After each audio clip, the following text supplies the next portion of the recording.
You know, he may be least in physical stature, but he was first in line to receive a championship ring last night. That's Bulls Vice President for Basketball Operations, Jerry Krause. The little big man has weathered a lot of storms of criticisms during his years in Chicago, but he had the last word last June when his team won the NBA title. I talked with Jerry recently during the Bulls' preseason schedule. Well, I had a larger basketball background. I had a baseball background in the sense that before I took this job, I had spent 18 years in the National Basketball Association as a scout and scouting director, and I had spent 16 in Major League Baseball.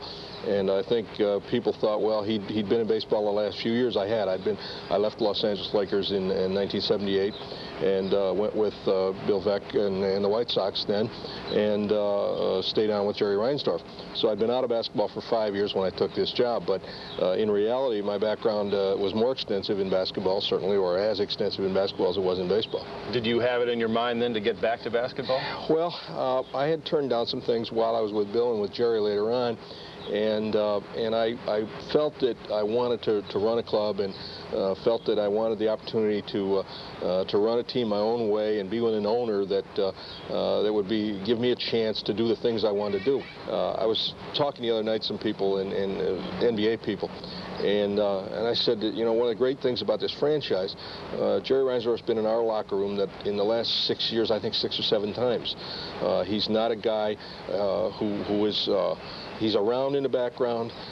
He's well informed. Everything is taken care of along those lines, but he's not an owner who's going to be in the locker room. He's going to let his people do their thing. He's going to let the coaches coach and general managers do what they have to do, and that's very important. The one time when he certainly helped me in a situation was during the '87 draft.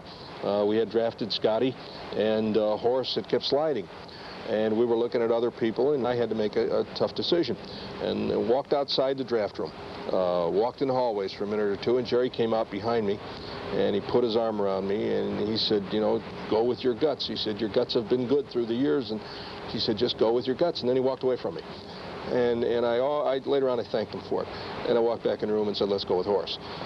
I have to say that I don't know of anybody in your position with any other team that moves around as much as you do. Well, I don't believe it's a desk job in the sense that the only way you really know your own team is to see your own team on the road in tough circumstances, because the thing you have to do is you have to judge your own team.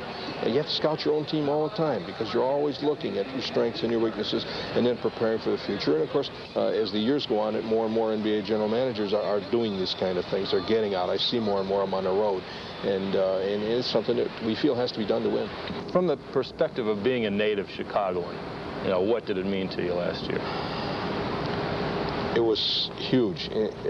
When we were at Grant Park that day after we won it, I looked out and it was just a sea of people, and it was just amazing. I can't tell you the feeling in my heart, and it just all those emotions, and they were bottled up in me for a long time. They're just now starting to come out, but the feeling and the emotion, yeah, it was so special for me, particularly because I was born and raised here.